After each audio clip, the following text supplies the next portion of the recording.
Saudari-saudaraku yang terkasih, berjumpa kembali bersama saya Romo Antoro dalam Renungan Harian Selasa 17 November. Hari ini kita memperingati Santa Elizabeth dari Hungaria, Biarawati. Semoga kita semua selalu dalam keadaan baik, sehat, dan bersemangat.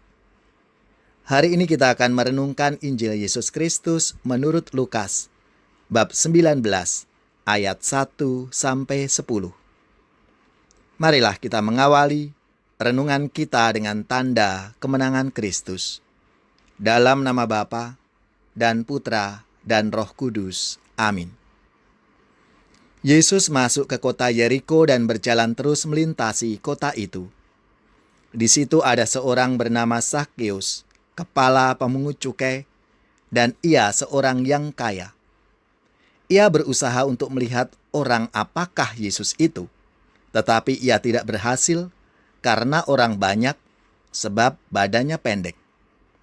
Maka berlarilah ia mendahului orang banyak itu, lalu memanjat pohon ara untuk melihat Yesus yang akan lewat di situ.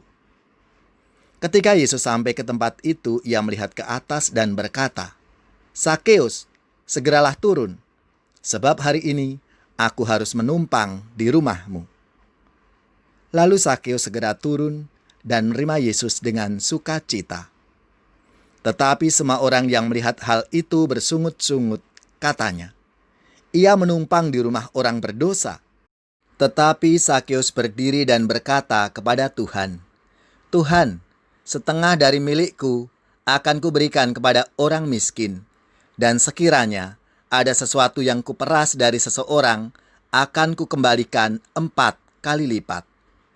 Kata Yesus kepadanya, "Hari ini telah terjadi keselamatan kepada rumah ini, karena orang ini pun anak Abraham. Sebab Anak Manusia datang untuk mencari dan menyelamatkan yang hilang." Demikianlah Injil Tuhan. Terpujilah Kristus. Saudari-saudaraku yang terkasih, apa kabar semuanya? Semoga kita selalu dalam keadaan baik, sehat, dan tetap bersemangat.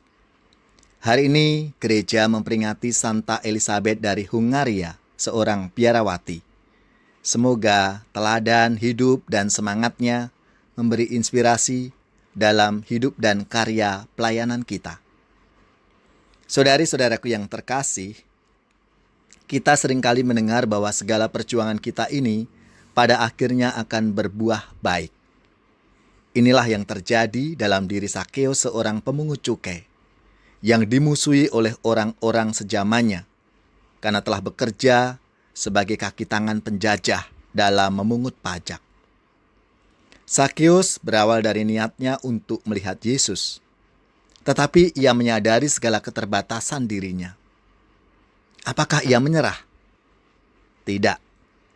Zakheus mencari alternatif lain untuk mengatasi masalahnya. Dan perjuangan Zakheus luar biasa.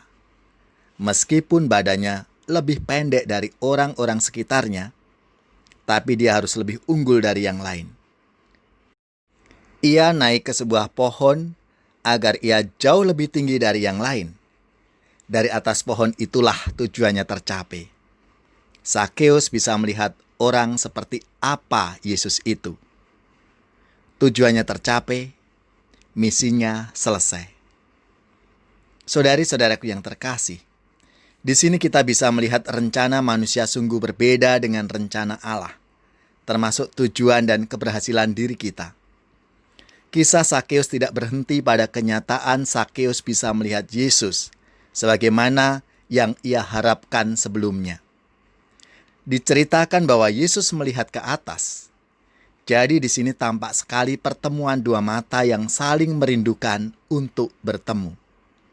Zakheus mau melihat Yesus, ditanggapi oleh Yesus yang sangat merindukan orang-orang Israel yang hilang. Terjadilah dialog. Bahkan jauh lebih daripada itu, terjadilah perjumpaan dari hati ke hati. Buah dari relasi antara Yesus dan Zakheus adalah sebuah pertobatan yang luar biasa.